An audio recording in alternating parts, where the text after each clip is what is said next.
देव अनेकों है, अरिहंत देव का क्या कहना, उनके अतिशय का क्या कहना, उनके आश्रय का क्या कहना, उनके अतिशय का क्या कहना, उनके आश्रय का क्या कहना। दुनिया में ओ दुनिया में देव अनेकों है, अरिहंत देव का क्या कहना।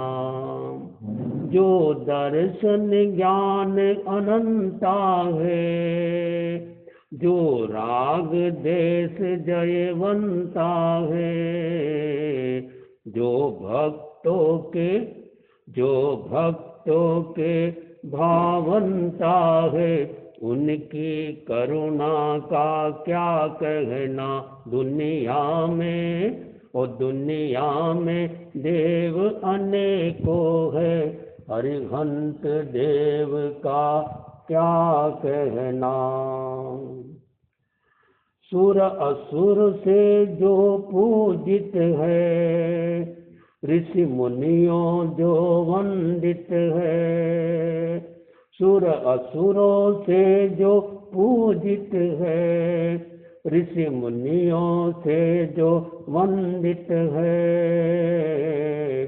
जो तीन लोक के स्वामी है, उनकी महिमा का क्या कहना। जो तीन लोक के स्वामी है, उनकी महिमा का क्या कहना। दुनिया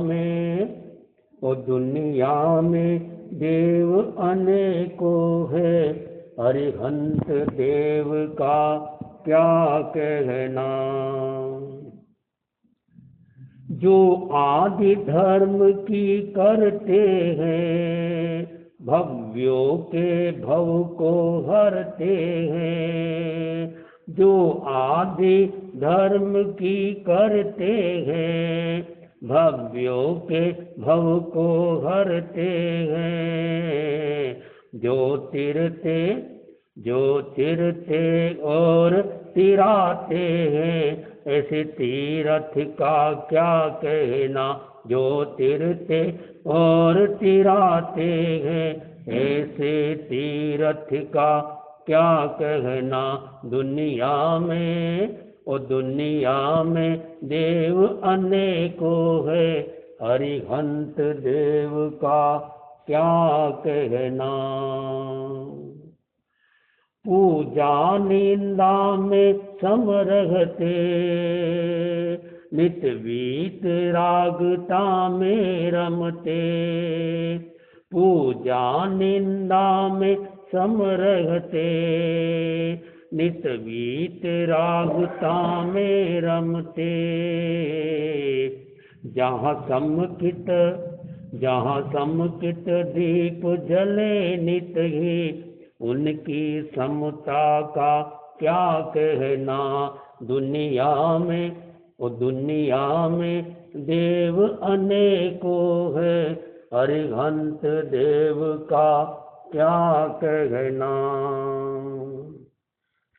कोई पूजे देव सरागी को, कोई शीस नमाते भोगी को। अरिहंत देव ही देव मेरे, देवाधिदेव का क्या कहना। अरिहंत देव ही देव मेरे, देवाधिदेव का क्या कहना। दुनिया में देव अनेकों है, अरिहंत देव का क्या कहना।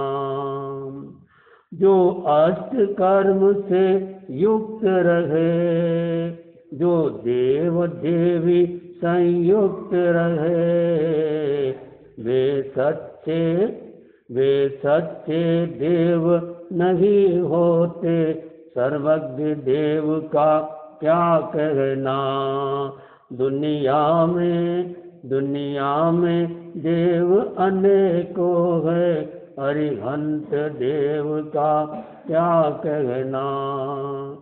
गौतम से कहते हैं भगवन, दृढ़ आस्थामय हो यह जीवन। जो शरण में है अरिहंतों के, उनके मंगल का क्या कहना। दुनिया में देव अनेकों है, अरिहंत देव का क्या कहना। श्रद्धा से नमन करे हम, तेरा अनुसरण करे हम। पल पल में स्मरण करे हम, महावीर स्वामी, महावीर स्वामी।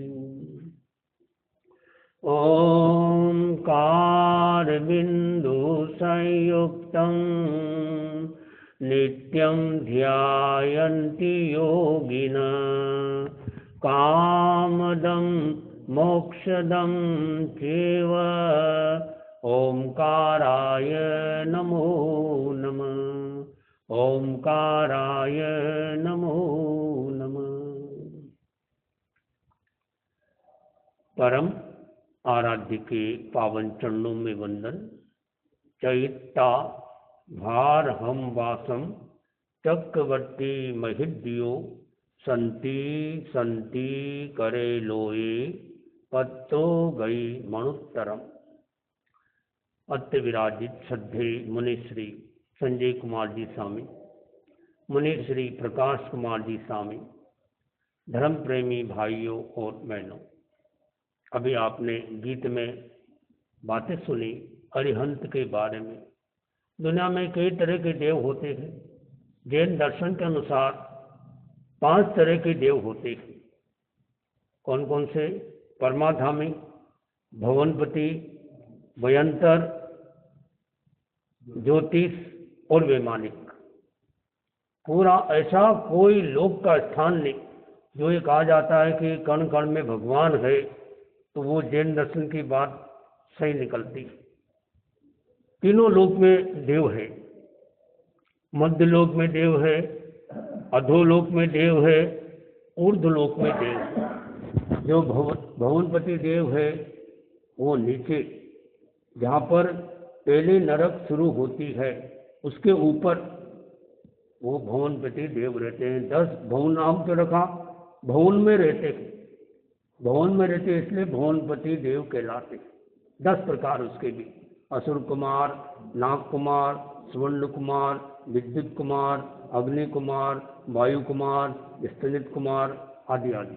इस तरह से ये 10 प्रकार होते। उनके भी इंद्र होते। 10 के 10, वो 10 उधर के पश्चिम के 10 ये, तो 10 गुना 20 इंद्र तो इनके हो गए। किसके? भवनपति। फिर वयंतर के 8 प्रकार, वयंतर देव के 8 प्रकार। यक्ष, किन्नर, भूत, पिशाच, किम पुरुष, किन्नर आदि आदि, ये 8 प्रकार। 8 दूनी 16 इनके इंद्र। वो 20 और 16 कितने हुए? 36। फिर ज्योतिष के, ज्योतिष देवता है, इनके भी इंद्र होते हैं। 5 प्रकार ज्योतिष के। सूर्य, चांद, नक्षत्र, तारा और ग्रह। ये सूर्य की क्या विशेषता? सूर्य नक्षत्र भी है और ग्रह भी है, दोनों है। तो ये 5 हो गए। 5 और 5 दूनी 10। तो वो कितने पहले हुए थे? 46। और उसके बाद में फिर वैमानिक देवलोक चलते हैं। वैमानिक देवलोक के 12 देवलोक है। 12 देवलोक में 10 इंद्र हैं, यानी कि तीसरे और चौथे का 1 इंद्र, ऐसा कोई है तो 11वें 12वें का 1 इंद्र, दोनों देवलोक का इंद्र 1, तो 2 इंद्र कम हो गए।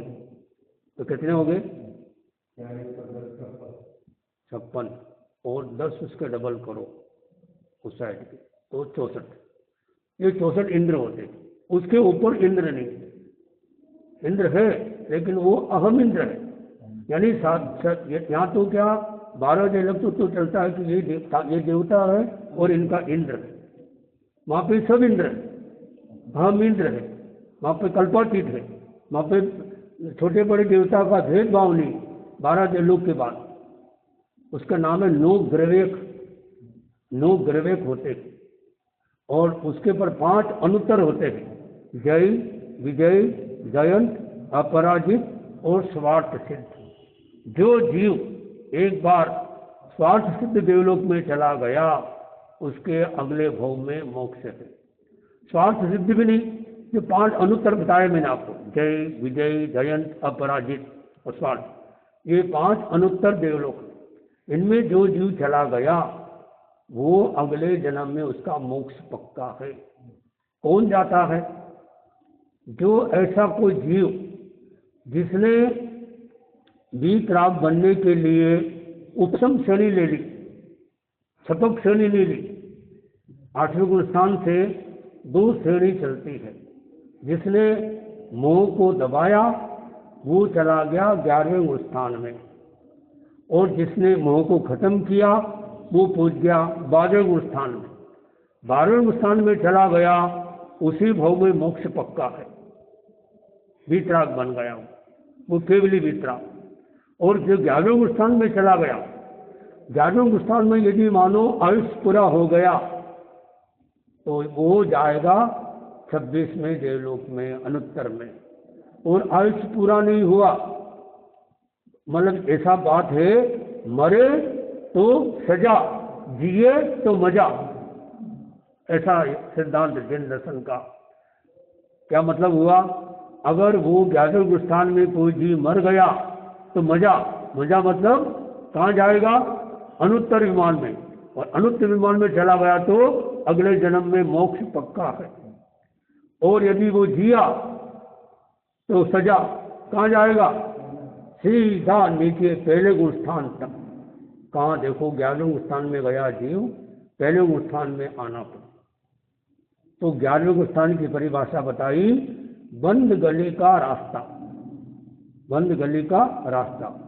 ऐसा रास्ता जैसे कोई गली में घुस गए और आगे बंद है, रास्ता ही नहीं, तो वो रास्ता जैसे मानो अगर ये सभा भवन का दरवाजा बंद रहता तो ही कह सकते ये बंद गली का रास्ता, यहाँ आए तो वापस जाना पड़ेगा। एक एग्जाम्पल। तो कहाँ गया? वो देवलोक है। तो इस तरह से ये इंद्र होते हैं। तो 64 इंद्रों की बात आती है, याद रहेगा आपको। जो भवनपति के कितने हो गए? 10 प्रकार, 10 दूना 20, 10 उत्तर के 10, ऐसे कोई अलग अलग विधान है इसका। 10 दूना 20 उसके भवनपति के, और फिर 8 दूनी 16 इसके, 20 और 16 36, 36 और 5 दूनी 10 उसके ज्योतिष के, 46 और फिर 20 उसके, 10 दूनी 20, ऐसे 64 इंद्र होते हैं। वो डबल कर दो ना, ऊपर वाले, ऊपर के भी डबल कर दो, ये ऊपर के भी डबल कर दो तो हाँ, मतलब 20 तो नीचे के, 20 और 8 दूनी 16 ये 36, 36 और 5 दूनी 10 इसके 46 और 10 दूना 20 उसके। अच्छा, तो 2 ज़्यादा हो गए, 2 ज़्यादा हो गए तो फिर मैं और पक्का देख के बताऊंगा। मैंने 64 का सुना था कि 64 इंद्र होते, 64 इंद्र होते। तो ये देवलोक, इंद्र भी देवता ही है, और 500 देवता जितना बल एक इंद्र में होता है। कितना? 500 देवता बल जितना एक इंद्र में होता है, और अनंत इंद्र जितना बल एक तीर्थंकर में होता है। तीर्थंकर से बली कोई भी नहीं, ऐसा पूरा विज्ञान। तो कहा गया दुनिया में देव अनेकों है, हरिहंस देव का क्या कहना। या जो थानक जो वो है सनातनी लोग, वो महादेव को कहते कि दुनिया में देव अनेकों है, मेरे महादेव का क्या कहना। मूल गीत तो वो था। मूल गीत लेकर लोगों ने अपने ढंग से गीत में नया गीत बना ली। मूल गीत वो था। हाँ, 64 जुगनिया की घटना ये आती है कि हमारे उज्जैन में मेरे घर के पास में एक मंदिर का नाम है 64 जुगनी माता का मंदिर। वहाँ पर अपने जैन धर्म के आचार्य जिन तंसुरी पधारे और उन्होंने वहाँ पर रीम मंत्र की साधना की। रीम मंत्र की साधना करने से उनकी परीक्षा करने के लिए 64 देवियाँ आई उनको छलने के लिए। लेकिन रीम मंत्र की साधना का एक प्रभाव पड़ा कि इन सब देवियों के पैर चिपक गए। आज भी वो मंदिर है हमारे घर के पास में। तो वो आपने तो देखा हो। तो वहाँ पर फिर उन्होंने संकल्प किया कि हम मतलब ये छल करने के लिए नहीं आए हैं, हमको प्रायश्चित मिल जाए, दंड मिल जाए, हम खमत खाना करते हैं। ऐसे उन्होंने आचार्य से क्षमा मांगी तो उनके पैर हट गए। तो वो जाते जाते बोलने लग गई, देवियाँ हम उनको छलने के लिए आए थे, हम खुद छला गए। ऐसा तो 64 माता का मंदिर, 64 योगिनी पूरा नाम है, 64 योगिनी मंदिर माता, 64 योगिनी देवी या माता का मंदिर वहाँ पर उज्जैन में नएपुरे में। दालगणी का जो भवन है, एक दालगणी का भवन की विशेषता रही, तेरापंथ में जितने भी जहाँ भवन बने हुए हैं, किसी भी भवन में आचार्य का जन्म नहीं हुआ। आज कंटालिया ले लो तो कंटालिया में जो बना रखा है भवन, जन्म उनके पास में हुआ। भारीमल जी हुए, अभी उनको पता ही नहीं कि भारीमल जी कौन से गांव में हुए, छोटा मुहा में हुए या बड़ा मुहा में, इसमें संशय चल रहा है। तो दोनों जगह भवन नहीं बना सके। रायचंद जी का जहाँ है जन्म दूसरी जगह हुआ है, भवन कहीं और बना रखा उनकी याद में। जयाचार्य का भी जन्म कहीं और हुआ है और उनका नाम से मतलब वो रोयट में भवन बना रखा है, तेरापन भवन, वो गांव का भवन होता है। इस तरह से मगवागणी किसी एकमात्र दालगणी ऐसे आचार्य हुए जिनका जन्म जिस स्थान पे हुआ उसी स्थान पर भवन बना रखा है, और इसलिए भवन का नाम रखा है दालगणी स्मृति भवन। चालू भाषा में दालगणी भवन बोल देते हैं और लोग ऑफिशियली समझते हैं तेरापन भवन, बाकी नाम तो दालगणी भवन जैसा ही है। अभी गुरुदेव पधारे महासमुंद जी, ये बात है 27 मई 2021। 28 को मेरी दीक्षा हुई, एक दिन पहले उस दिन पधारे। हमने अर्ज के गुरुदेव दालगणी भवन है, बोले हमारी जाने की इच्छा तो है, कोरोना काल चल रहा है। तो मैंने कहा जैसे आपका नियम है उस नियम के आधार पर आप पधारो।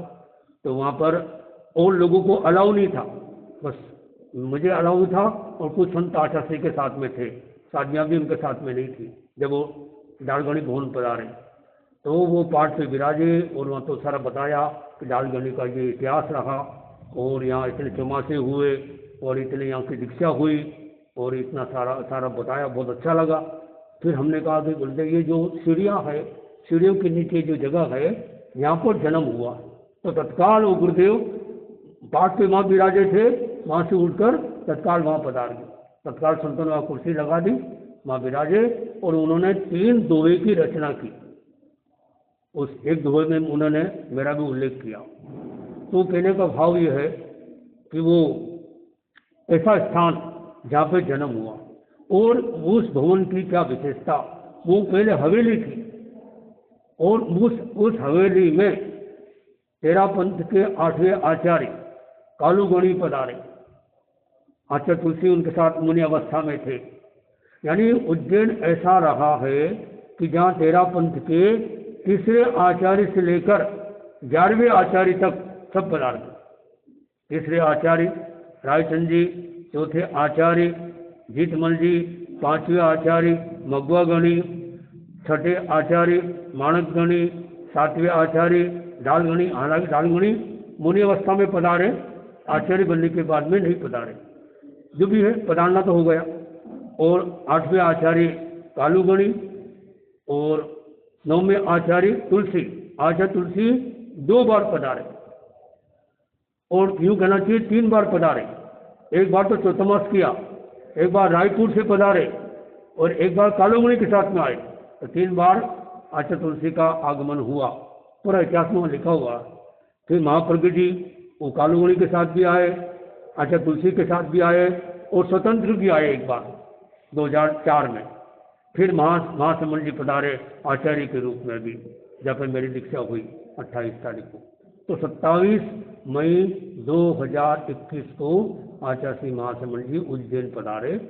एक दिन पहले पधार गए थे, जो डालगणी भवन में तो 27 को पधारे और 28 को फिर हमारी वहाँ पे दीक्षा हुई। तो मैं कह रहा था कि विशेषता होती अलग अलग क्षेत्र की। उज्जैन की विशेषता बताऊं मैं आपको, उज्जैन के लोग भी कहते हैं और मैंने भी देखा है, बोले इतने मंदिर है जितने मंदिर कहीं भी नहीं होंगे। अगर कोई व्यक्ति, और ये भी कहते हैं कि ऐसी कोई गली नहीं कि जहाँ मंदिर नहीं, और ऐसा भी देखा कि मंदिर है गली नहीं है, कई जगह मंदिर बने हुए, मंदिरों की नगरी। और हर 12 साल में कुंभ का मेला लगता है, हर 12 साल में कुंभ मेला अभी लगेगा। 16 में लगा था, 16 और 12 28 में फिर लगेगा वहाँ पर कुंभ का मेला। तो ये कुंभ का मेला क्यों लगता है आपको पता है? 4 जगह कुंभ के मेले लगते हैं भारत में। कौन कौन सी 4 जगह है? प्रयाग, और प्रयाग का दूसरा नाम इलाहाबाद, और नासिक, हरिद्वार और उज्जैन। तो इसकी इतिहास ये है कि समुद्र में मंथन हुआ। क्या हुआ? मंथन हुआ तो पहले निकला जहर, निकला विष। तो कहते हैं शंकर ने सारा विष, उनका जो शरीर जो हरा है, ऐसे कहते हैं कि उन्होंने कंठ में विष को, ताकि विष न फैले, विष को सारा पी लिया। उसके बाद में फिर मंथन हुआ, देवता ने मंथन किया तो अमृत निकला। तो अमृत को कलश में लेकर वहाँ से भागे या रवाना हुए